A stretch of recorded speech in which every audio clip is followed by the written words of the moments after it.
Thank you so much, and welcome to everyone, and thank you for joining us today for our very first training webinar as part of our TA work. Our work is to help grantees engage men and boys of faith in your work.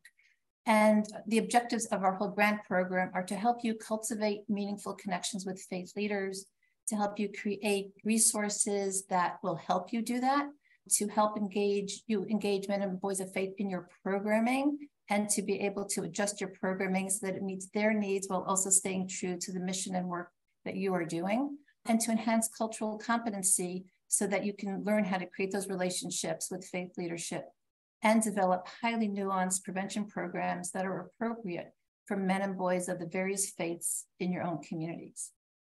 Next slide, please.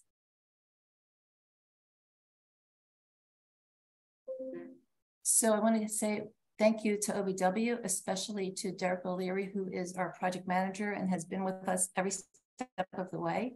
I have been directing OBW grants since 2013, but this is my first cooperative agreement with OBW, and it's wonderful to see how closely they work with us to make sure that everything is exactly as it should be for you, for the grantees. Next slide, please.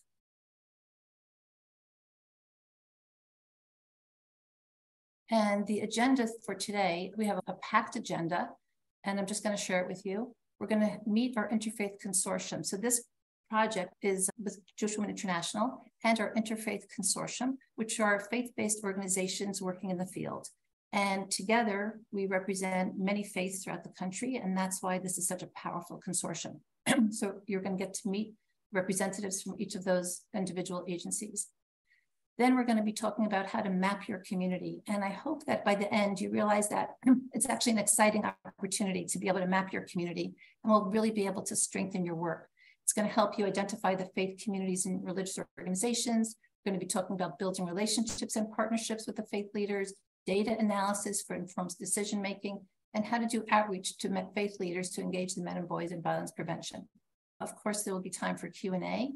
And without further ado, I think we're ready for the next slide and start some intro on the learning objectives. So what we want to be able to do today is to help you understand the importance. People say, like, why should we engage men in faith in your work? What's the importance of it? And to better understand the potential contributions you can make and to learn how to do that. So you'll learn community mapping techniques. We have very specific resources and charts and graphs for you to be able to do that work for the targeted outreach. We want to help you develop effective learning strategies for communication and engagement. And that's one of the objectives today, is to help you develop those and help you cultivate sustainable partnerships with the religious entities. One of the things we've been meeting individually with many of the grantees, and what we've been hearing is that some work starts and then it stops and it flounders because we aren't developing those sustainable partnerships. And that's a key part of this work. You're working on multi-year grants, and we want that work with the faith leaders to be able to sustain you throughout the grant and maybe into your continuation grant or the next grant itself. So we're going to be helping you learn how to cultivate those sustainable partnerships. Next slide, please. So now we're going to get to meet our consortium partners, and everyone's going to be going on camera for that. And great, you're doing that. And I'm just going to call on you by your organization. And I will start with Catholics for Family Peace. Good afternoon, everyone. I'm Sharon O'Brien, the Executive Director of Catholics for Family Peace. Our nonprofit works across the country presenting awareness and educational programs on the Catholic response to intimate partner violence. We also collaborate on research projects. We support Catholic parishes and dioceses as they create informed and compassionate program responses to intimate partner violence. Catholics firmly believe that intimate partner violence is wrong under all circumstances, and we encourage people to seek safety and healing. Our free downloadable materials can be found on our website at www.catholicsforfamilypeace.org. We have a number of knowledge leaders across the country who can help us help you. So we are thrilled to be a resource for your important work and look forward to working with you. Thanks, Deborah. Thanks so much, Sharon. Peaceful Families Project. Good afternoon. Salam alaikum. My name is Dr. Denise Dia-Berte. I am honored to be the Executive Director of Peaceful Families Project, which is a 21-year-old working group within the nation that looks at domestic violence for Muslim communities and from an Islamic point of view, with the belief that the resolution of domestic violence does not come from leaving Islam, but really going more deeply into Islam. We are the national think tank on domestic violence within Muslim communities, and we work in the areas of training of trainers, research, resource development, and what we call strategic and representative partnerships. As part of that, you are absolutely welcome to go onto our website. We have a variety of different resources in the various languages. Islam is the most culturally and linguistically diverse faith community within the United States. So we work with over 30 different languages and several different country groups, all here in the United States. We have our work with research at the national level. And what we do is to have a very small national workforce along with over 20 trainers across the country. We are very happy also to join this partnership and to be able to offer you whatever you may need in terms of making inroads and connections within the Muslim community. As we heard our sister from Catholics for Family Peace, of course, one of the things that is important to know is in Islam, domestic violence is considered a human rights offense and the practice of oppression, which is against all of our religious texts and beliefs. Thank you so much, Denise. Korean American Family Services. Hello, I'm from KFAM, Korean American Family Services. We were founded exactly 40 years ago, and we've been providing culturally responsive services to Korean and API communities with various social services such as mental health and foster family initiatives and gender-based violence. We've been working with Korean immigrant Christian community more than 10 years now, providing education, training to about 2,000 faith leaders now on gender-based violence. And we are happy to be part of the consortium. Thank you. Thank you so much. Ujima. Hi, everyone. My name is Ayana Wallace View, and I'm one of the training and technical assistance managers with Ujima Inc. We are the National Center on Violence Against Women in the Black community, making us one of very few nationally designated, culturally specific resource centers. And so we act as a TA provider to other TA providers. We also do a lot around community engagement, training, education, legal services, and are building out our legal department as well. I had the opportunity to work very closely with JWI over the past few years. We actually did a whole training series together, which was amazing. And so I was really excited for us to be able to be a part of this partnership and really work at addressing violence at the intersections, addressing violence for men and boys, because for us at Ujima, we're really emphasizing collective work and collective action. And so we know that we can't end violence against Black women and girls without also ending violence against men and boys as well. And again, really happy to be here and be in partnership with you all. Thank you. Thank you so much. Sojourners. Good afternoon, everyone. My name is Sandy Ovaje. I'm the Director of Campaigns and Mobilizing with Sojourners. Sojourners exists to articulate the biblical call to social justice, inspiring hope and building a movement to transform individuals, communities, and the church. And our community consists of hundreds of thousands of people within the Christian traditions. It is as diverse, ranging from Catholics to mainline Protestants and evangelicals. We are an ecumenical Christian network. Sojourner believes that every person is made into the image of God and has inherent dignity and worth as a result. And every person deserves to be treated with respect in all of its forms, and no one deserves violence treatments. It dishonors the image of God in them. We offer resources to individuals or churches around theological frameworks, how to think through these frameworks about how to approach violent situations and how to come alongside survivors. We have a collection of sermons as well as webinars where we offer folks an opportunity to engage their faith into combating the patriarchal forces that have been well present in our faith communities and that have led to violence for years. So that is Sojourners. We are based out of Washington, D.C. and do work in a national scale. Thank you so much. Sikh Family Center. Hi, good morning, everyone. It's so exciting to hear from our consortium partners. I'm Harmeet. I'm the Director of Operations with the Sikh Family Center. We're a national nonprofit organization here in the US, and we promote community wellness with a particular focus on intergenerational gender justice or intersectional gender justice. So Sikhs are often visually distinct. Many Sikhs, especially men, they cover their unshorn hair with a turban. And when we think of Sikhs, we're a people, we're a culture with unique spiritual mandates and practice and community history. And one such value that we practice is standing up for the oppressed and not being bystanders. And when we think of ways to engage men, we encourage folks to check their own biases about what makes a man feel dangerous or conservative, and instead look for and uplift the Sikh principles of egalitarianism and anti-oppression.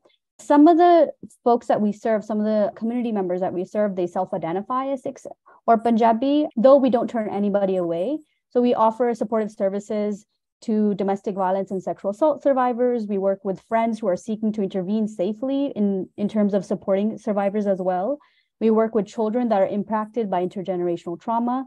We work with community leaders seeking to make a positive impact, as well as non-Sikh organizations and agencies that work with more diverse communities as well. And so how do we do this? We do it through our three main program areas, which include providing intervention services with our national non-emergency helpline. And we offer and develop and facilitate violence prevention and education programs. So through engaging men and boys of the Sikh faith, this includes creating and developing like toolkits for our faith leaders, which are often men, to adapt and increase safety for survivors who approach them for support, as well as train college youth, men and women, to facilitate a youth-led workshop on healthy boundaries and consent from a multicultural lens. And lastly, we also conduct outreach and training and offer technical assistance for our Sikh and non-Sikh organizations to better understand the uniqueness of the community, to better work with the community, and understand how to better serve survivors of all communities as well. So we welcome questions and supports around practicing beliefs and sensitivities that might arise in your work as well. And again, thank you for having us. Thank you so much. And now I'm going to introduce the JWI staff, the team that's part of my team, Alana and Sierra. Hi, everyone. I'm Sierra Schnitzer. I am the Senior Director of Survivor Supports and Initiatives at JWI. I'm really excited to be here. We've been working so hard to be able to provide this webinar to you all, and I look forward to providing TA and working with all of our grantees. And I'll pass it over to my colleague, Alana. Thanks, Sierra. Hi, everyone. I'm Alana Bloom. I'm the Senior Director of Community Response at JWI, working on this grant with Deborah and Sierra. And again, we're really excited to have you joining us and also to provide you with TTA throughout the year. Thank you so much. And I want to encourage everybody to attend our office hours, come to all our webinars, reach out for consultations, because you can see just from the incredible array of faiths and of skills and of experience that have been talked about through the consortium, there's a wealth of information and a wealth of resources for you to access. So we're very excited to be able to introduce them to you and to have you be part of this work. Next slide, please. I'm Deborah Rosenblum, and I'm the Chief Program Officer here at Jewish Women International. And like I said, I've been directing Engaging Men and Boys grants since 2013, specifically in the Jewish community, but with ultra-religious Jewish community. And that experience is what I'm really bringing to this. I also was the key researcher on our own needs assessment of domestic violence in the Jewish community, which we rolled out in 2021. And those findings are informing much of JWI's current work. So I invite you to look at our website and see all the work that we're doing and let us know how we can help you even outside of this specific TA opportunity. And now I want to introduce Suni. Thank you. Hi, everyone. My name is Sunny Kim, and I'm a Gender-Based Violence Program Director at KFAM, Korean American Family Services. I do oversee all the services provided to Korean immigrant survivors of domestic violence, sexual assault, and human trafficking. My background is counseling. I used to be a clinical counselor, and now I'm in gender-based violence field. I've been in this field for about 8 years now in the faith community. I do provide various training and educations to faith members, including domestic violence, healthy relationships, sexual assault, etc., and also one-on-one consultation to Christian church on specific cases and to develop a church procedures or protocol to directly respond to gender-based violence. Thank you everyone for joining this webinar, and I am honored to be part of this. Thank you. Thank you so much, Suni. Next slide, please. Great. So I guess the key question is, why bother engaging men and boys of faith? Like, why can't we just do our own work in a mainstream kind of a way? Why should we take those extra steps? And it is a lot more work to do that. And the real reason is because we're missing so many people by not engaging men and boys of faith and faith communities. The latest Pew studies show that over 70% of Americans are religiously affiliated. And that's a huge number. And we want to be able to reach them. If they aren't part of this, of our prevention work, and if they aren't able to support the survivors in their own communities, then we're missing huge swaths of people. And that's what this work is about. So we want to engage them because they're here. They're part of our country. And by not doing that, we're just missing out. We're missing out on people. And we're also not as well able to understand and to serve the survivors that we work with, because we're missing a critical component of their own identity. And when I started this work, we were doing work in Baltimore in the ultra-Orthodox community, like I said there, and it was intimidating. And it was intimidating even for me coming from a Jewish organization, but we're a progressive women's organization, and it doesn't really resonate with the people that we were working with. It's intimidating, and it can be even more intimidating if you're not even part of that faith and you're approaching somebody from a different faith. But recognizing that the values and the culture of those faiths can really be supportive of ending violence can be really helpful. And I want to share that when JWI began this work, I've been at JWI almost 20 years now, we were not welcomed at the table. We wanted to join the National Task Force. We wanted to be part of the advocacy work that's being done in Washington, D.C. We wanted to be able to share what we had and what we were able to bring to learn and to be able to create with other mainstream organizations. Our own organization, which is 125 years now, started this work around domestic violence specifically when one of our members was shot by her husband in a parking lot at a federal agency in Bethesda. And the Jewish community itself was shocked, and people didn't know that it even happened in the Jewish community. So the first few years of our work were really like building up that public awareness and telling people, yes, it happens everywhere, and there's no place where domestic violence doesn't happen. And then when we tried to approach secular organizations and say we want to be part of that of your work, they said no, faith isn't helpful. Faith leaders tell people to stay home. Faith leaders say that you got married under God, and so that's your marriage, and just figure it out. Communities aren't supportive because they believe that that a family structure is the center part of their faith community, often in many places. And so we had to switch that. And we were able to by saying, that's all true, but with proper training, with proper understanding, with proper approaches, with proper outreach that are really culturally sensitive, we can change that. And we can make it that faith communities are welcoming and want to be talking about these subjects. Faith can be a support to people who are people of faith. Faith can be helpful. As we all know, faith communities say that we want to help the vulnerable and the marginalized. And by engaging men and boys in faith in our work, we can help them do that. So our work in Baltimore, although it was intimidating, and there were certainly places where I thought we would never even get to a phone call or a meeting with the person that we needed, the faith leader that we needed to get to, we were in the end able to figure it out because we were able to develop the tools to do that. And that's really what we want to share with you today. We want to help you support the grantees and your project partners in establishing those meaningful connections. And we want to help you adapt your programming to be sensitive to the faith communities in your grant service area. This is a big country. There's many faiths. There's many people of faith. And as you heard from our consortium members, people of faith live all over the country and have very many different faiths. And that's what we're going to be able to help you do. Next slide, please. So what we're doing today is called community mapping. And the goals of the community mapping are to figure out, okay, who's in your community? What are the demographics of your community? What are the faiths in your community? Who are the key leaders in the community? Who are the key stakeholders in the community? What do you need to know to be able to access those key influencers? And everything we're doing today is about this community mapping. It's going to help you identify and engage your faith-based organizations and to analyze ways to integrate their interests, needs, and concerns into your project. It's going to help, community mapping will help you establish those meaningful connections with the organizations to engage the men and boys of faith in the violent crimes prevention efforts. And community mapping will then also help you adapt your programming to be sensitive to those faith communities in your service area. And through all that, we hope to create those safer communities through collaborative violence prevention efforts. So there's 4 tasks for community mapping, and we're going to be going through all of them today. And Alana is going to be putting in the chat, Alana is going to be putting the link to this tool.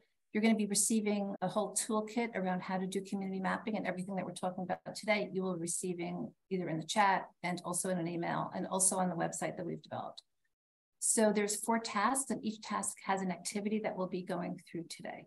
So the first is to identify and describe the faith communities and religious organizations within your service area. And you might be surprised. You might be really surprised to find out what faith communities are actually in your target area.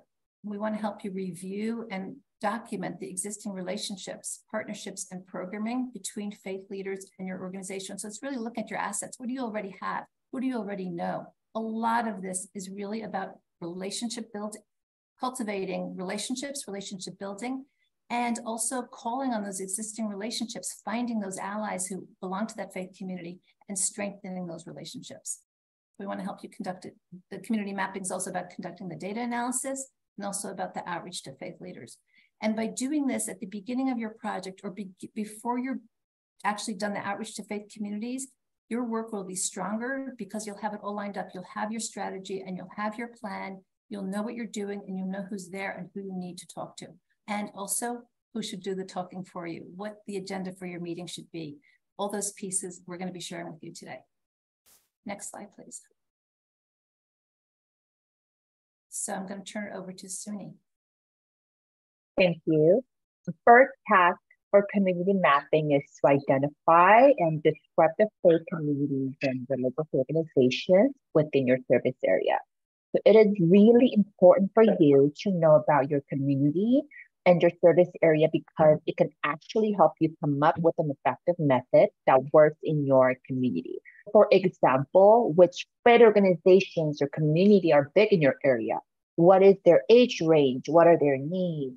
But it's good to know and ask yourself this question. KFAM has been working with Korean immigrant Christian leaders for years now. And it was because so many Korean immigrants in LA reported to attend Christian church regularly. So according to the data or research data, about 70 to 80% of Korean immigrants in LA, greater LA area, reported to do so, to attend church regularly. So it makes sense for us to work with Christian community to reach out to Korean community as a whole.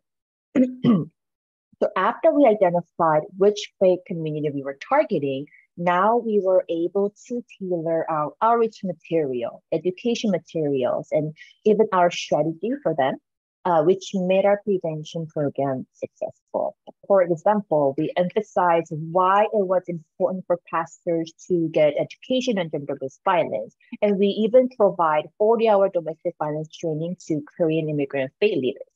Also, we did this need assessment to Korean immigrant Christian leaders to see what their needs were. And these are the things that, and everything was only possible after we identified which faith communities we were going to be working with. Next slide. Oh, okay. These 2 resources can actually help you identify the faith communities in your service area, which is Pew Research Center and U.S. Religion Census. These are the tools that actually can help you mapping out the faith demographics of where you live. And actually, Elena put the website into the chat. I did try both of them, and they actually do provide a lot of religious demographic information based on your area. So I really encourage you to utilize these resources as you gather data about your service area. Next slide. So this is actually a screenshot of U.S. religion census. We did look up Korean Presbyterian Church in America in 2010.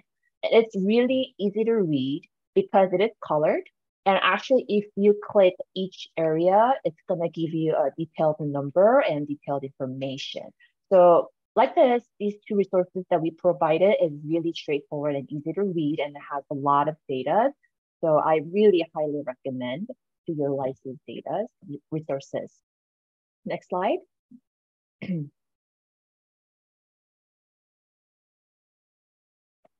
So once you have this data, now you can put it in a chart. And this is another tool that you could utilize in order to have better understanding of the religious demographics of your community. So with this table, you can identify the number of congregations in each city, locality by mapping the religious demographic.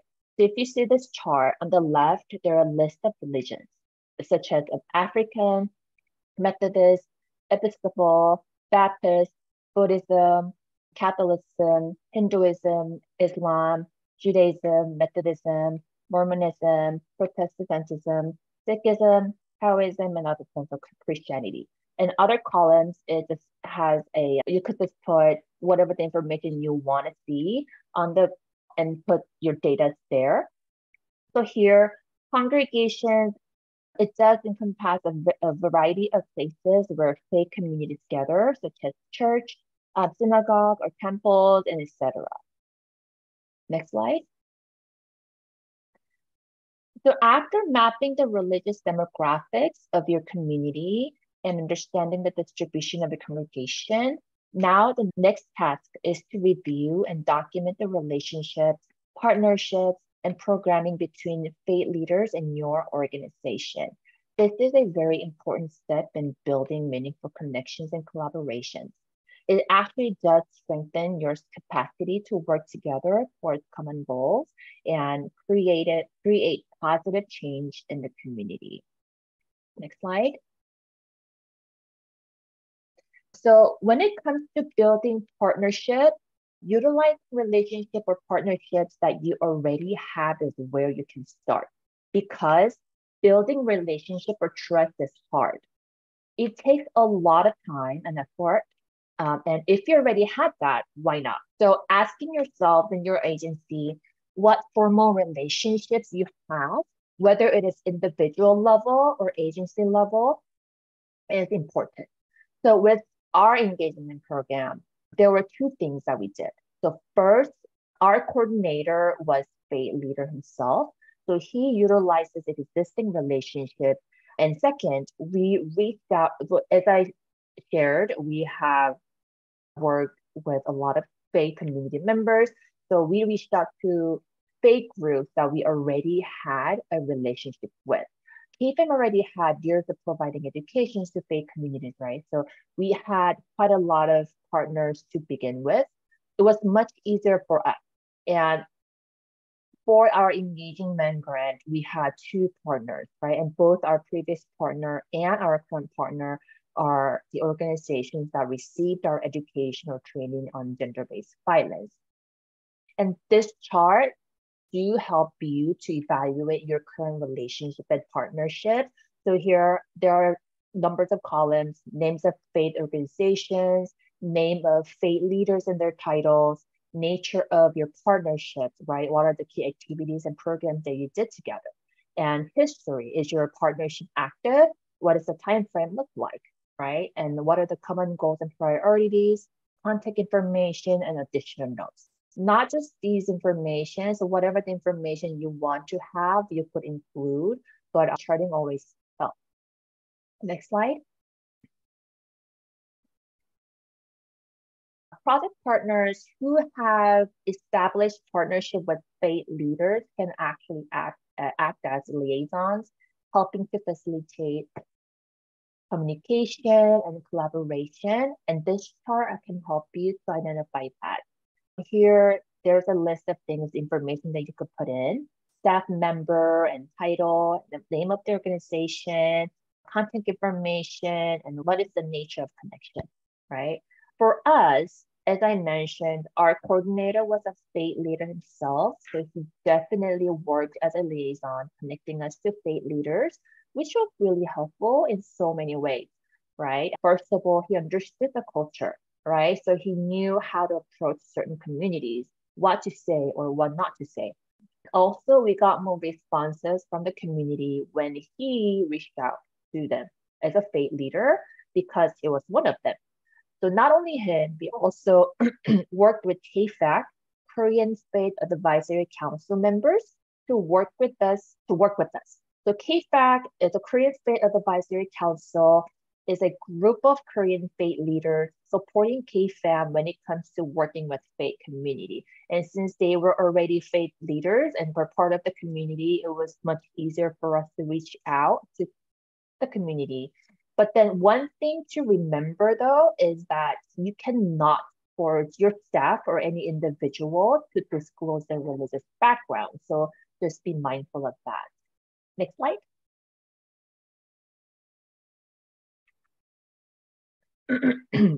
So when you gather the data on your existing relationship or partnership, it is really important to analyze the success and challenges of your past effort. What worked, right? And what didn't work. So we really need to reflect our past experience and redevelop our strategy and emphasize what had worked in the past. If something worked really great, yes, just continue doing that. If something didn't work, how can you do better? Ask yourself. Actually, before our current engagement grant, we had our first grant back in 2013. And I'm not gonna lie, it was really tough for us. What we did back in 2013 was that we did create this movie and had small group sessions with men and boys. And it was really hard to get men and boys to come and actually participate in our project. So what we planned for the current grant, after that, back in 2019, we planned a retreat or camping trip for men and boys in faith, which is something they could actually enjoy and they like to do, right? So I don't want to say that challenges are bad, but you could actually learn something from them and make things better. It is really important part of your gathering data, analyzing what worked and what didn't work. And if you have an experience prior to whatever you're working on right now. And I will pass it on to Deborah.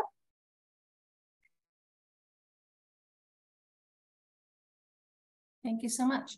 So you said a lot, and there was a lot to think about from what you said, and I'm just going to keep on building on that. The outreach, so now you've identified the faith communities, you've figured out you've tried to start analyzing what your relationships are with the faith communities, and now you're going to start doing the outreach. And I would say that the outreach is a critical moment in your work, because good outreach can make all the difference. And a culturally competent outreach can go a lot further and really help build those relationships. And I'll just share an example of something that I had seen. Somebody had asked me about. She was an advocate and she wanted to reach out to the Orthodox, which is the most observant denomination in the Jewish community. There's lots of different levels of observance, obviously, and this is more to the right. And she said, it's really hard. They won't pick up the phone. I don't really know how to access them. And I said, it's going to be hard. And they may not pick up the phone for you. I certainly never call an Orthodox rabbi who I don't know and say, this is Deborah Rosen from JWI, because they're not going to even have the will to engage in conversation with me. If I start by saying, this is Deborah, and ask me to call you or suggest that I call you or something like that, then it's already starting to build that relationship and they're more likely to have that conversation. But I think, so this person said, what I'll do, I'm going to go to the Orthodox synagogue and I'm going to meet the rabbi and I'm going to invite him out to lunch. And I'm like, no, please don't do that, because it's a non-starter. The restaurant may not be kosher. He may not want to be eating in public with an advocate or with a woman. There's so many different pieces to what's going into their own faith that we want to be respectful of and mindful of. And it's that critical first step in how we do the outreach. that can make all the difference. And I want to invite everybody from the consortium to put things in the chat. We're going to be having many webinars and in consultations and office hours. But as I speak, if you have specific tools or tips that you want to share with the grantees in the chat, please go ahead. I know that you'll all have a lot to say about this and a lot of experience in that. So please go ahead and do that. I want to encourage that. So what is the outreach look like? Next slide, please. So we're just going to start with an activity which is about prioritizing the faith-based organizations for the outreach. And here I would say, go for the low-hanging fruit. You've already figured out which organizations you have some relationships with, maybe some staff or employees or staff at your organization or your partner organizations, have people who belong to those faith-based organizations and can make introductions. I would say initially, go for the easiest, go for where you're going to get the yes. And you also want to be prioritizing your outreach based on your alignment with your mission and their mission. So if part of their mission is to help vulnerable and marginalized people, you could make a clear case where that aligns with your work also. Partners who share your own violence prevention goals will be easier to work with than those who don't. And I'm going to share with you a little bit about how to even talk about violence prevention when we get to the next slide, because not everyone's sharing the same language around that. And then you want to have people, you want to do outreach to people who are going to have the kind of influence and reach. I staff a clergy task force on domestic abuse in the Jewish community. We founded it in 2008. And we actually founded it, I'll share this with you, when we had a conference and we asked the rabbis there if any of their congregants had experienced domestic violence and if anybody had come to them for help. And they all said, no, there's no DV in my congregation. And we're like, wow, that's amazing. Where do you live? What's up? And then I said to them, have you ever spoken about domestic violence? Have you ever indicated that you care about it? Have you ever put up a poster? Have you ever put up a bathroom sign? Have you ever had a program with the DV advocate in your synagogue? And they're like, no. I said, try that and then see who comes forward. And they did. And then they reported back to me like, oh my gosh, I never knew who was actually sitting in the congregation in the pews. And so that can make all the difference. But when you're thinking about that outreach, you want to be able to reach people who have that broad audience or significant presence. And then we had certain rabbis who were trying to get them to join our task force, but they had very small networks and very small reach. And while I wanted them to join our work, they weren't going to make the difference in terms of our reach. We needed to find people who were the heads of organizations or had long congregations or lived in areas where there were other partners that they could call on to work together. So as you're prioritizing, you want to be able to get further faster, as we say. So look for people, look for organizations with that broad audience, look for people and organizations that align with your mission, and look for organizations and people that you already have some sort of relationship with. And you want to start thinking about your past collaborations, and because those indicate potential for new collaborations. So as you've figured out what are our relationships, did we ever work together? Did we ever host a program together? Did you, your own organization or one of your partner organizations do any work together in the past? Because you can definitely call on that. And then you want to look at who has resources and expertise, who has a large youth group, who has a lot of young men in their congregation and their temple and their mosque that they could call on to be part of that work. And who's willing? And you're going to know that because as you start doing the deep dive into who's in that community, you're going to be hearing stories about who was willing, who wasn't willing, other efforts that have been made, and how people got incorporated into different work around anti-violence or were really turned off. And you want to be able to strategize, make really strategic alliances. So we all have limited capacity, limited resources, certainly limited time and money. And so whatever you're doing here, you want it to have as much impact as possible. So be strategic about it. And I think that one of the really great ways to be inclusive in this effort and to really make the faith-based organizations want to be part of your work is to include them in your coordinated community response teams, to include them in the work where they are themselves becoming leaders in the work, whether they know it or not. Once they're part of that coordinated community response team, they're going to feel empowered and they're going to want to bring that work back to their own congregation. So as you prioritize, think about the different ways that when you're doing outreach, you'll be able to talk to them about the work. And you want to be able to have diverse perspectives. So don't just go for one faith, go for multiple faiths and try and not only broaden your outreach, but broaden your impact by working with different faiths at the same time. And so here we've provided a handy graph. And as I said, you'll be getting all of this. You'll be able to fill it in, your outreach list, the outreach person. And the outreach person from your team is a really something to really think about, because you want it to be the person who's most likely to get the yes. So if it's somebody who knows somebody, I would say go with that, because that geography thing and that network can be really helpful.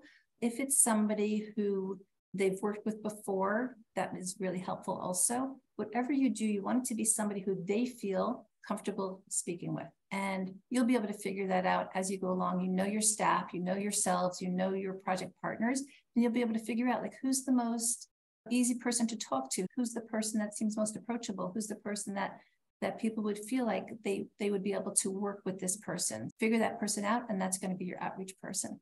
And then what's your method? Like, how are you going to communicate? Is it email?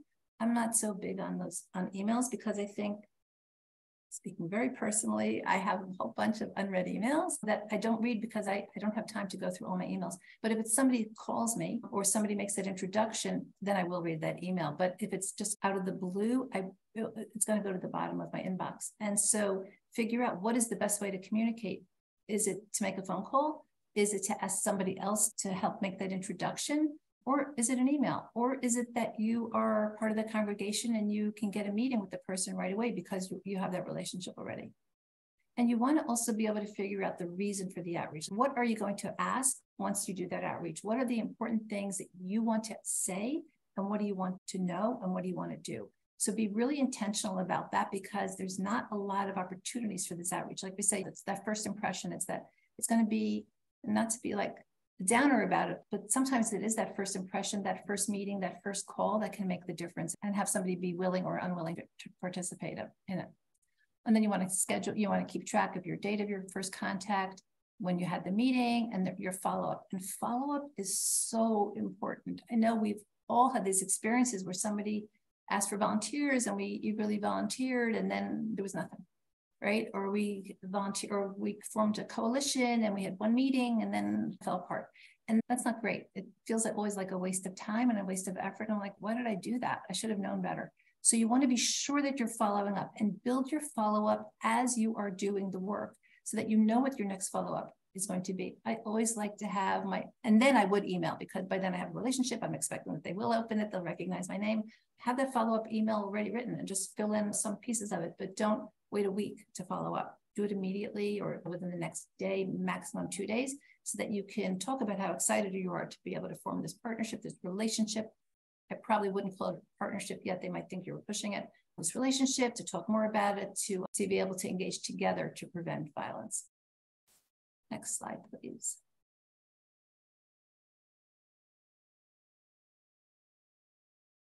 So now you're able to set up that meeting, and you want to have an agenda. And I go to a lot of meetings where there is no agenda, but I always do appreciate when there is an agenda, so that I know what's going to happen at the meeting. And I can even make edits to the agenda and say, let's talk about this. Let's add this in also, so that the agenda can really guide a really helpful meeting. So we're going to be giving you a sample agenda of what the meeting could look like. And we think, and we hope, and we want your feedback on this, if this is really helpful to you, but we think that by following the agenda, you'll be able to collaborate constructively with the faith leaders to involve the men and boys of faith. And so here are some of the agenda items that we've put on them. We want to have time for everyone to introduce themselves. We want the faith leaders and anyone else at the meeting to introduce. You want to talk about why you're doing this work, what the OVW grant is about, the shared values, your past outreach, and the importance of engaging men and boys of faith in the prevention work. And then you want to turn to them, let them talk, and learn about the work that they've been doing. Learn about what they see as their current and past efforts in ending violence against women and girls, and in helping boys and men to prevent that and to be allies in the work. And talk about the work that you want to achieve. What's the end goal here? And then make a strategy. And then as part of the meeting, ask them, like, who would be your representative that I could reach out to when we want to continue this conversation? You may have the head person at the meeting, at this first meeting, but may not show up again. They might very well deputize somebody else to be the delegate for that faith community. And you want to know who that person is so that you can start talking about next steps. I think one of the really important pieces here is how you give them time to also talk about the work that they've been doing. And I think that one of the examples that I was literally blown away in Baltimore, I was working, as I said, with the ultra-Orthodox Jewish community.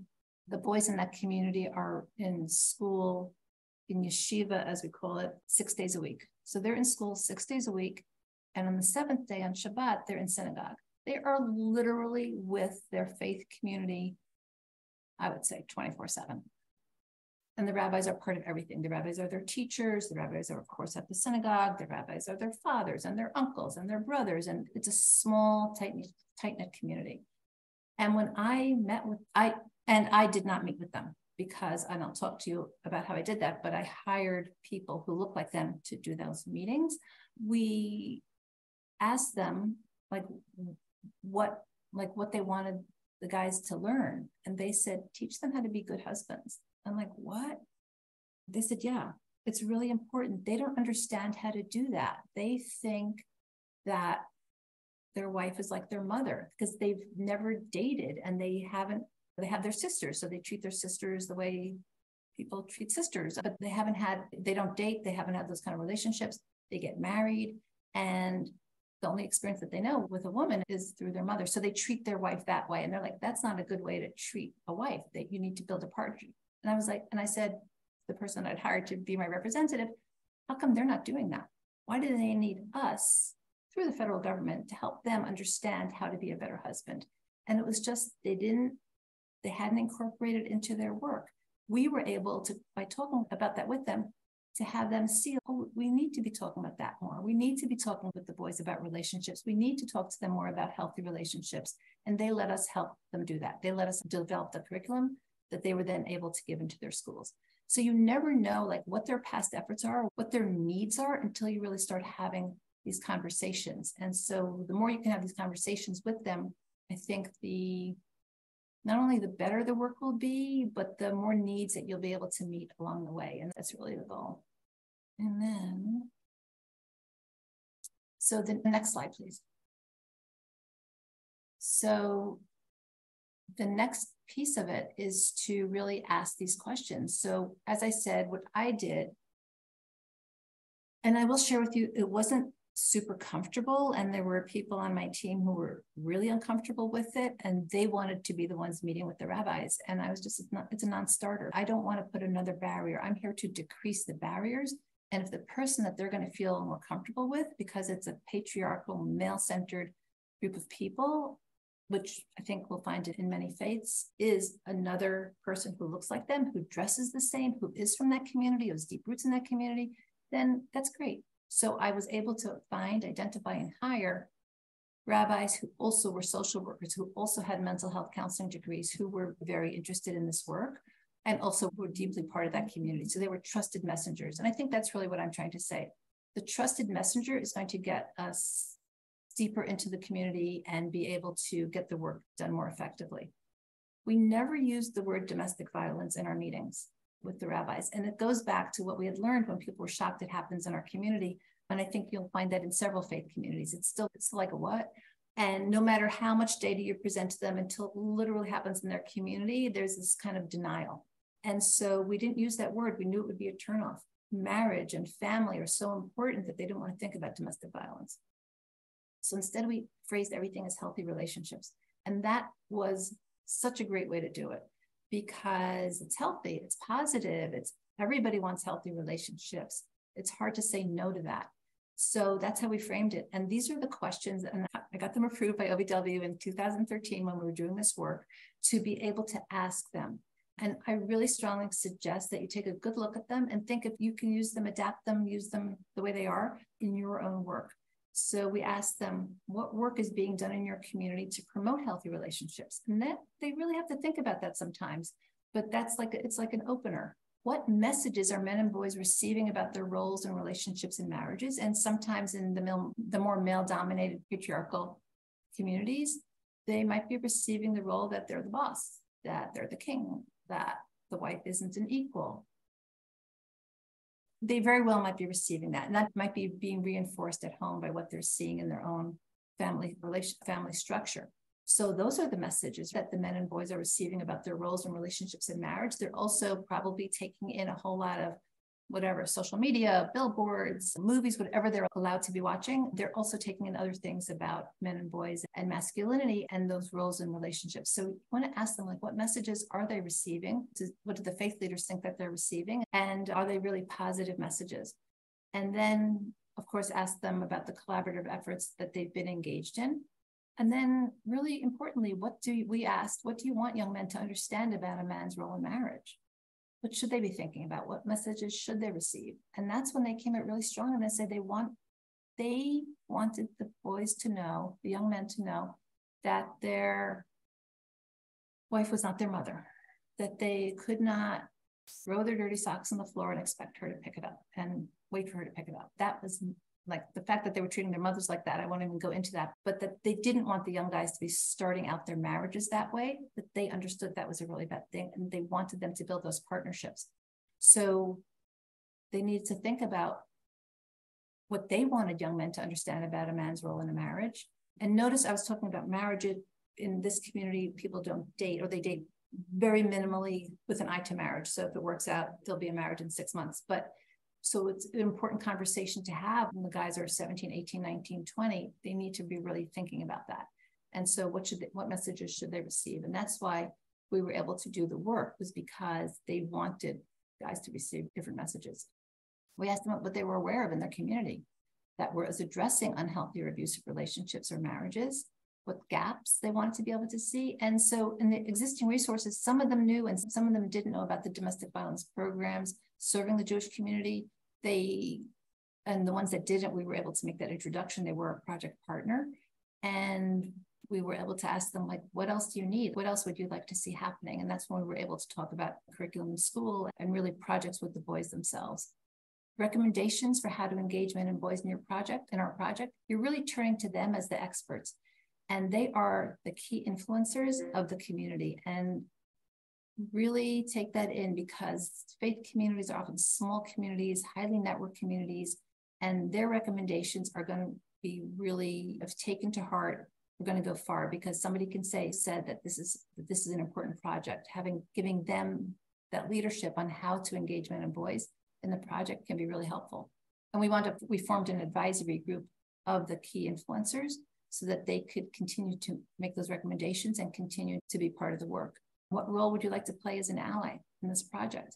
So there's so many ways that they could be allies to the project, and one of the things I loved the most was when we were able to host programs within the synagogues. And just literally by having it in that space made all the difference, because it was the sign that the rabbi approved.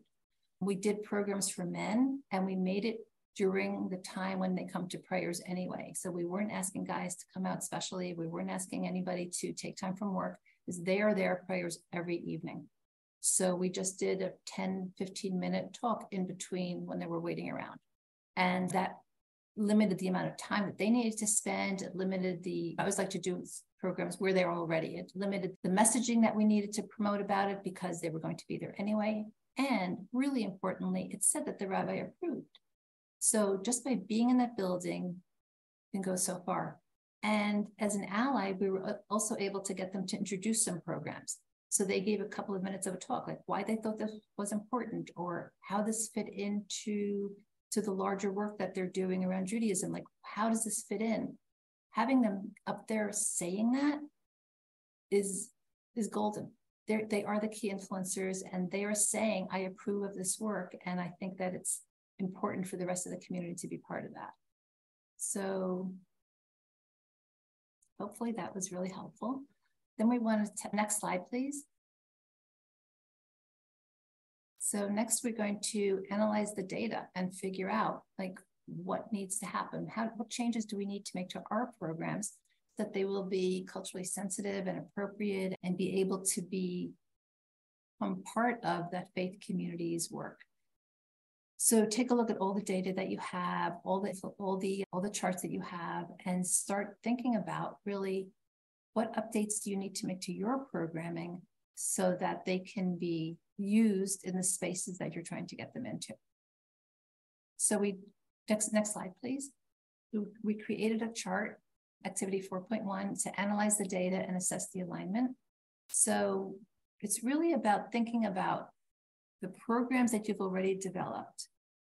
What changes need to be made to them? What tweaks need to be made to them for you to be able to offer them to those faith spaces? And hopefully, because now you better understand their interests and you have a better idea of what would be appropriate and not appropriate for their community, you'll be able to make those tweaks. And we're going to be providing webinars and consultations and office hours on how to do that for each of the faiths. I'll share another example, and I know that there's plenty of people in the consortium who have similar examples, but talking about sex, premarital sex, any kind of sex in faith spaces is pretty tricky. And so we just use different kinds of language, and we really think about the language that we're using can be so critical. And I think one of the things that I want to share here is that as you were having the meeting, many of you had meetings with Alana and Sierra so that we could get to know you. And as I was reviewing the data from that, I was really struck by the number of you doing work in public schools in your communities and how difficult it is in this environment to be able to do some of the work that you want to do, especially with LGBTQI students and people, because those are just not welcome conversations in certain states at this point.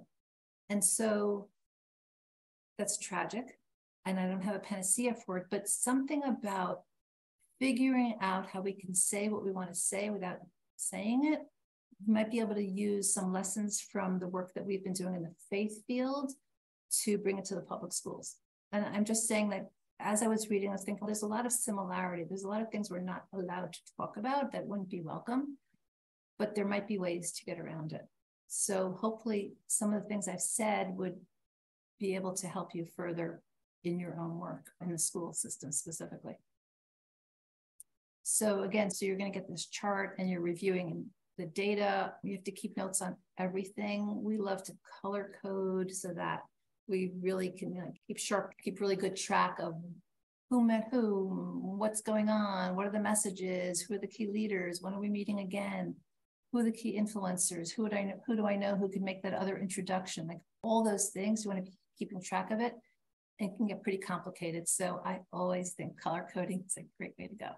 And then you want to figure out like how your project needs to be modified and what are the available spaces to do that. So as you become more culturally sensitive and competent to that faith, you'll learn about their different holidays and you'll learn about their calendar around the year. And are there opportunities during that holiday season where it would be 100% appropriate to talk about relationships? Are there opportunities where men are highly featured in certain holidays and or texts are really prominent around men and we can talk about masculinity? We can talk about what messages are being delivered by those texts and be able to use your programming to buttress the work that's already being done or the calendar that's already existing within that faith community can be really powerful.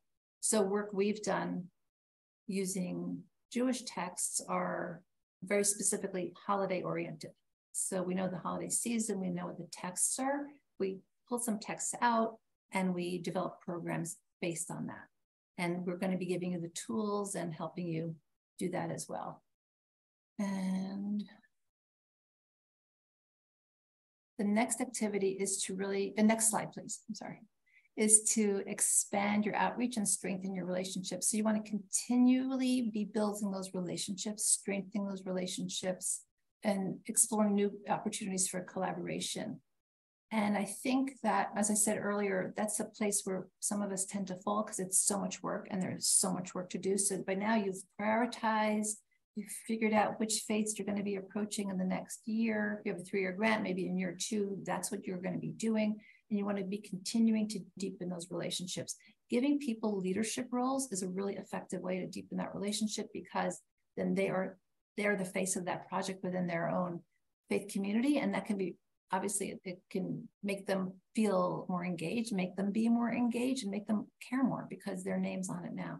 So we tend to do that. We also as part of our outreach, share with them all the programs that we want to be able to deliver and let them critique it, let them tell us this works, this doesn't work. So that as we're doing that outreach, we're strengthening that relationship by including them in the work really every step of the way. And it is hard work. It is not easy work. And this isn't at the top, necessarily at the top of the list of the priorities of any faith leader. We think it should be, but it often isn't. People who are in charge of faith communities have many things to do, in addition to working with youth, in addition to the rites of passage, the celebratory rites and the sad rites and the membership efforts and the fundraising efforts and all those pieces of it. There's tons of work that they're doing. And so we want to make this as easy for them, but also as to strengthen that relationship, to include them as much as we can and continue to utilize those connections to introduce your project and your organization to new groups. And one way that we like to do that also is to hold prevention programs at their place of worship, to invite them to do that. And that's like a first easy step, because they get to say that they have another program, it's in their facility, and they look like they're really part of that project, which they are. And so by doing that, as I said before, they're okay to it. And that can really help other people then come forward and say, we want to be part of it too. With that, we're going to conclude, and then we're going to open it up to Q&A. So next slide, please. So this is really about community mapping. And as I said, I find it really exciting. I think that by approaching it as an incredible opportunity, not just to be able to get to know more people in your community, but to be able to learn so much and to be able to change people's lives you may not have been able to reach before because they weren't in the spaces that you were at. It can be so wonderful. And this provides a really structured approach to engaging faith communities and religious organizations. By utilizing all the tools that we've given you and the charts and the activities, you can identify the religious demographics in your service area. You can establish and document relationships with the faith leaders and the key influencers who are those faith leaders. You can conduct that targeted, really smart outreach. You can create those meaningful partnerships. You can tap into their unique resources and perspectives. And you can make a significant impact in engaging men and boys in preventing violence within their communities. I will tell you that I find this work life-changing. It has been life-changing for me. And I think it's been life-changing for so many of the people that we've worked with, because they wouldn't have had this before. They weren't being included in those conversations. And I think by including them and making programs that are really not only appropriate for them, but that can help them as they move on in life in their own relationships, we're changing the world one person at a time. So thank you. I think we're going to open it up to Q&A now.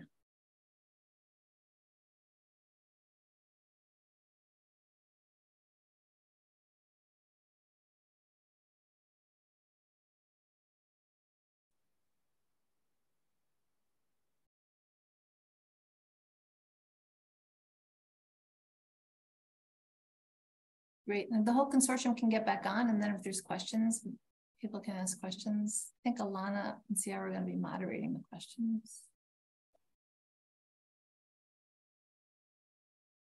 Do we raise our hands or put it in the chat? How do we do this?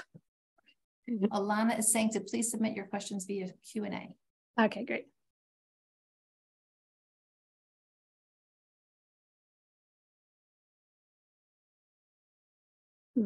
And while we're waiting, I want to share with you that we have office hours starting, I believe it's August 10th. We'll have office hours and you can come, we'll all be there with your questions, and then we'll be scheduled. Oh, great, thank you. Second Thursday of each month at 1 p.m. Eastern. And then our next formal training will be back to school, promoting safe and healthy relationships in faith education, September 28th at 12 p.m. And that will be members of the consortium will be delivering that. And we're developing the schedule for the whole year. And also reach out to us, and you can reach out to JWI, to our team, and we will connect you with the consortium members that you want to be connected with. So don't hesitate. We want to hear from all of you. Alana, are there any questions that you want to share?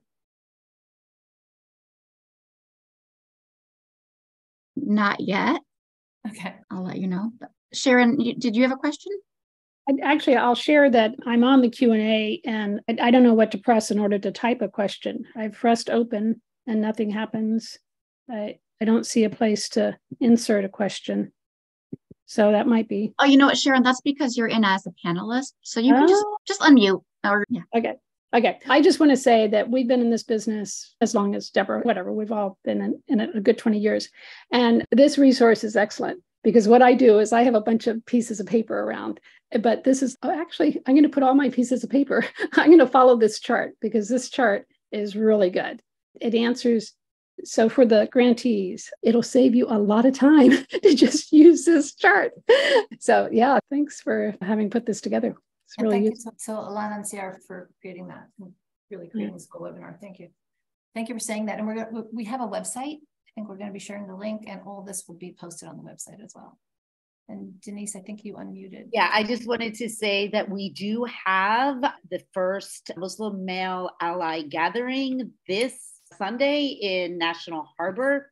So if any of you know of or have Muslim male leaders in your communities, the registration is on our website. So please involve any of your folks if you want them to come in for your training. We also have the Muslim training of trainers for general domestic violence from an Islamic perspective in the month of August. I believe it's the 25th and the 26th and 27th, whatever that Saturday and Sunday are. Please have folks register with us because that is something that we can offer. We're very excited about our work with male allies and male allyship. Denise, is that virtual or people have to be there? No, that is live because it is a conversation it's an active open conversation. We have leaders coming from across the United States and Canada. To the DC area? Okay. So if any grantees are working in the area or have people, Muslim leaders from their own communities that they'd like them to know about this to include in their work, this sounds like a great opportunity. Great.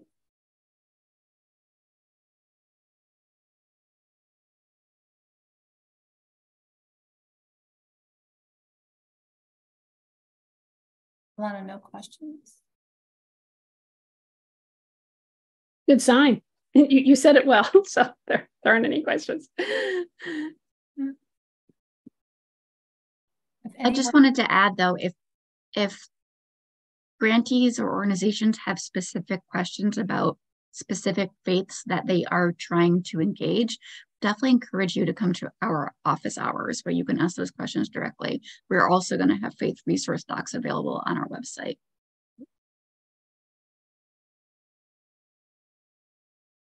And Alana, is the website posted somewhere? Yeah, Sarah posted it earlier. I can post it again. Yeah, thank you. So if there's no other questions, I'd love to be able to ask a question. Are there and we've been having meetings and we have an idea, but there's other resources or other work that would be really helpful to you around this that we haven't talked about, please let us know. So you can put it in the chat, you can call us, whatever, but let us know because we want to be sure that we're meeting your needs. And as you can see, we have an incredible wealth of experience and resources here. So just because you're not saying it doesn't mean that we don't want to do it. We just haven't thought of it.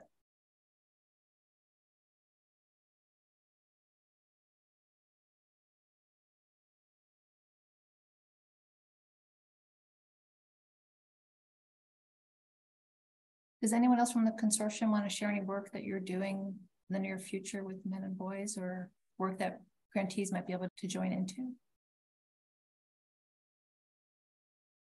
Along with Sojourners and Denise's work from Peaceful Families Project, we listed our website that has sample homilies and media messages that people could use particularly during October Domestic Violence Awareness Month. But so that information has been shared from 2 or 3 of us.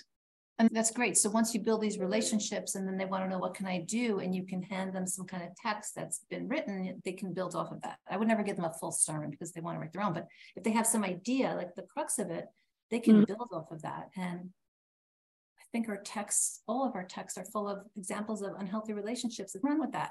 They can really use that and they would appreciate that. So that's another great idea. They would make use of that. Okay, if there's nothing else, I think we're just going to wrap. Alana, what do you think, Sarah? Yeah, I'm going to put my email into the chat and Sarah will too. So if anyone has any follow-up questions or if they want to meet with us one-on-one, we're happy to do so. But also just wanted to say thank you for joining us. And this recording will be up on our website as well as soon as it's ready so that people can share it with their colleagues.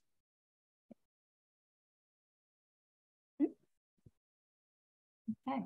Thank you so much, everyone. Have a wonderful rest of the day. Okay. Thank you. Have a good one. Bye-bye. Thanks, everyone.